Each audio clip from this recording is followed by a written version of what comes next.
parmi toutes ces interrogations économiques et monétaires, n'y a-t-il pas néanmoins sur les marchés là, une fenêtre de tir où l'espoir redeviendrait intéressant et porteur peut-être pour les actifs risqués? Michael Nizar est avec nous pour en parler, directeur des investissements multi-actifs d'Edmond Rothschild Asset Management. Bonjour et bienvenue Michael. Bonjour Grégoire. Oh, la partie qu'on n'a pas évoquée, hein, on parlait macroéconomie avec Patrice Gautry, c'est la partie des résultats d'entreprise, parce que là c'est quand même le gros morceau pour les investisseurs, au-delà des banques centrales et de l'Italie ou du gaz russe. Alors on est au tout début de la saison de publication, mais les premières indications sont toujours intéressantes. Qu'est-ce qu'on peut dire de ce que le marché ou les analystes attendent de ces résultats, de ce que le marché, lui, en attend, et de ce qui peut être la réalité à l'issue de la période de publication? Déjà, en fait, si on rappelle le contexte au niveau des attentes des résultats et la dynamique des marchés, on est sur un point de bascule. Parce qu'en fait, si l'on se rappelle bien, depuis le Q4 2021 et durant tout le premier semestre, on a vécu quoi exactement? On a vécu en fait une baisse très forte des multiples de valorisation sur fond finalement de craintes de remontée de taux qui se sont effectivement produites, et aussi sur fond de craintes de réduction de la liquidité mondiale, à commencer par la Fédérale Réserve. Donc en fait, les prix ont baissé beaucoup plus rapidement que les earnings, que les bénéfices par action, durant 6-9 mois. Ouais. Aujourd'hui, on est sur un point de bascule, puisqu'en fait, sur fond de crainte de récession, on s'intéresse beaucoup plus en fait à ces attentes de résultats, notamment le pincement sur les marges. Voilà. Et donc, en fait, on est sur cette trajectoire, enfin, l'histoire des 6 prochains mois, ça va être l'histoire finalement de cette trajectoire des bénéfices par action. Alors, si on nous avait dit effectivement que 6 mois auparavant, avec une guerre en Ukraine, un tightening très fort, un resserrement très fort, monétaire, liquidité des banques centrales, plus en fait un confinement, un reconfinement en Chine, on allait encore avoir des attentes bénéficiaires positives, et c'est le cas encore aujourd'hui, ça aurait été quand même difficilement de le croire. Difficile de le croire. Et en fait, effectivement, aujourd'hui, on se situe à un point où on a à peu près 9% d'anticipation de bénéfices positifs aux États-Unis et même un peu plus de 10% en Europe. Et pour 2023, on est encore à 9% attendu positif aux États-Unis et plutôt 5% en Europe. C'est des chiffres positifs qui ont été déjà un peu révisés quand même ou pas, Michael? On partait d'où il y a quelques mois sur ces attentes? Alors déjà, ça signifie effectivement qu'on est sur un régime qui est beaucoup plus sain que dans les années précédentes où on a pu avoir effectivement ce type de récession, modérée ou plus forte, parce qu'effectivement, on a une croissance nominale quand on intègre l'inflation qui fait que ça inflate fortement les chiffres d'affaires, et donc en valeur, on a effectivement des top lines, donc en fait des chiffres d'affaires qui ont permis d'avoir finalement une résilience au niveau de ces attentes de résultats qui sont encore positives. Alors cela étant, depuis un mois, qu'est-ce qu'on voit? On voit des révisions qui ont été quand même orientées fortement à la baisse, notamment aux États-Unis et aussi en Europe. D'accord.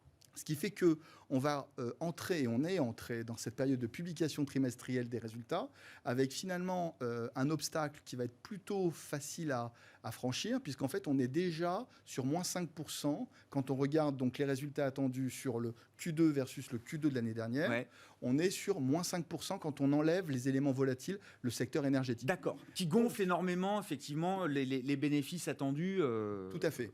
Ce qui veut dire que moins 5%, on risque d'avoir encore des taux de surprise aux États-Unis et peut-être aussi en Europe, plutôt de manière assez forte. Alors, j'ai envie de parler de 3 points finalement sur les earnings. Premièrement, c'est parler des guidance, l'orientation des bénéfices des grandes entreprises, les marges et puis les effets exceptionnels liés au change.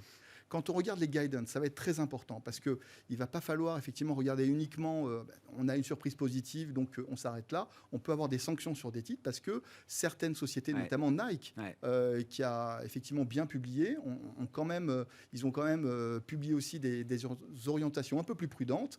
Et donc, il faudra vraiment faire très attention à cette orientation pour les 3-6 prochains mois et même au-delà. D'ailleurs, sur cette guidance-là, j'ai envie de dire, il y a quand même un élément positif, c'est que quand on regarde par exemple les annonces d'Apple, on va voir certainement dans la technologie un focus peut-être encore plus fort pour restaurer la profitabilité, en étant un petit peu moins dispendieux et plus en contrôlant davantage les coûts. Voilà. Donc ça, c'est sur les guidance, ça va être très important. Et il nous semble que malgré tout, les guidance vont commencer à amorcer une tendance un peu moins positive. Ouais, bien sûr, oui, il faut anticiper que alors, la magie de l'illusion nominale, à un moment, s'évanouit. C'est que la question de la demande finale se pose réellement pour les entreprises. Exactement. Alors ensuite, sur les marges, ce qu'on voit, c'est qu'en fait, aujourd'hui, on est à 9% sur les marges en Europe et 13% aux États-Unis. Donc on est déjà sur un haut cycle qui, à notre avis, va vraiment marquer le pas. On va commencer à avoir un pincement sur les marges pour les prochains mois. Alors, dû à 2 leviers principaux. Premièrement, l'inflation par les matières énergétiques. Donc, on le voit dans les secteurs de la chimie, matériaux de base, industriels, matériaux de construction. On le voit par un deuxième levier lié à l'inflation par les salaires. Et là, en fait, on va le voir plutôt dans la consommation discrétionnaire, avec le tourisme, l'hôtellerie, mais aussi les transports. Et puis, peut-être aussi dans la consommation de base, qui va conjuguer finalement ces 2 effets, liés aux matières premières, notamment agricoles, et aussi l'inflation par les salaires. Et donc, on sera très attentif à des chiffres comme Casino, Ahold aux Pays-Bas, et même Unilever. Qui se sont déjà plaints justement de ce renchérissement de ces matières premières. Et oui, et que passer les hausses de coûts, c'est une stratégie qui a des limites aujourd'hui pour ces entreprises-là. Exactement. Alors ensuite, le troisième point qu'on va vraiment regarder de très près et qui va être presque un miroir entre les États-Unis et l'Europe, c'est les effets change. On a des effets change qui sont aussi importants que ceux de 2008 ou 2011 pour les entreprises, notamment américaines, qu'on chiffre autour de 1 à 2% de contribution négative aux résultats. Ce qui veut dire que quand vous regardez par exemple des entreprises comme Microsoft ou Nike, on commence à voir finalement un pincement justement sur des résultats liés aux effets de change. De l'autre côté, en Europe, on a vu quand même, alors c'est notable, BASF dans la chimie, qui est supposé se plaindre effectivement avec des marges plus faibles. En fait, ils ont pu remonter leurs prix sans toucher au volume, et en plus, ils ont pu bénéficier d'un effet change très positif sur l'euro-dollar. Voilà. Donc, ça va perturber vraiment la lecture, mais il nous semble que guidance, marge et effet sur le change vont être vraiment capitaux. Mais donc, quand même, cette saison de publication du 2e trimestre, elle ne sera pas... sans doute pas aussi horrible que ce que certains craignaient ou espéraient d'ailleurs, je ne sais pas comment le dire, parce que certains investisseurs très cash, et on en a déjà parlé autour de ce plateau, attendaient un déluge de mauvaises nouvelles pour que le marché capitule et que ceux ayant beaucoup de cash puissent revenir à des prix extrêmement intéressants. Tout à fait, et c'est vrai que ce qu'on est en train de voir dans la dynamique des marchés, c'est que d'ores et déjà, quand on regarde, je parlais tout à l'heure du P, donc le prix, les multiples de valorisation ont baissé de 20% sans toucher les earnings. En fait, ça permet d'intégrer déjà en fait, une forte baisse des indicateurs avancés, comme les ISM, donc les directeurs d'achat aux États-Unis, les indices market, notamment en Europe. On est déjà en train d'intégrer un chiffre qui est passé en dessous de 5 ans, c'est-à-dire en territoire plutôt... De contraction, oui. Voilà. Donc finalement, on a bien vu dans les précédents cycles, les attentes de résultats ne sont pas forcément le meilleur estimateur finalement des tendances de marché.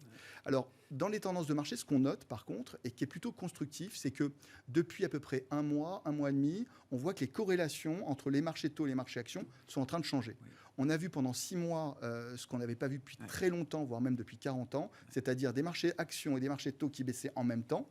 Donc, en soi, ce n'est pas un signe noir de voir 20% de baisse sur les marchés actions, mais qui aurait pu penser que en l'espace d'un semestre, on allait avoir moins 15 à moins 20 sur l'obligataire. Oui, c'est ça.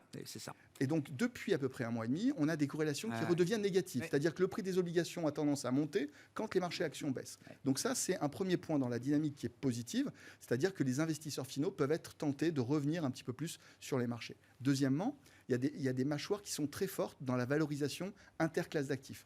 Les marchés actions envoient des messages pas forcément très anxiogènes. Le VIX, la volatilité sur les actions américaines, elle est plutôt très basse, dans un régime entre 24 et 27, vraiment très faible par rapport à ce qu'on a pu voir comme baisse des marchés. Alors que dans le même temps, sur les marchés du crédit, notamment sur le high yield européen, on est à plus de 600 points de base dans la marge de crédit. Ce qui veut dire que globalement, on a des volatilités taux qui finalement expriment ce que vous disiez tout à l'heure, c'est-à-dire qu'on a une incertitude sur quel est le taux terminal sur les taux des directeurs des grandes banques centrales. Quand je regarde par exemple le staff de la BCE, ils ont un spectre finalement de taux directeur qui va de 0,5 à 2%. Comment voulez-vous finalement que des investisseurs puissent avoir un intervalle de confiance sur les marchés de taux qui soit un petit peu plus faible? C'est difficile et donc c'est rare, mais les volatilités taux sont aujourd'hui très élevées par rapport à ce qu'on voit sur les marchés actions. Bon, concrètement, pour conclure rapidement, là, comment on se repositionne sur les marchés, justement, à travers la gestion multi-actifs et le fait que le marché obligataire retrouve de l'intérêt relatif? Qu'est-ce que ça veut dire sur d'autres parties du marché pour vous? Alors, en termes d'allocation tactique globale, on a plutôt tendance à réemployer le cash en allant vers le fixed income, puisqu'en fait, on a vu que les corrélations redevenaient un peu plus vertueuses. Donc, on a envie de passer plutôt neutre. On était quand même négatif sur les 6 derniers mois sur les marchés de taux et les marchés actions. On a tendance aujourd'hui à revenir à la neutralité sur des marchés de taux qui ont sous-performé, donc le marché américain, notamment aussi sur le grade d'investissement.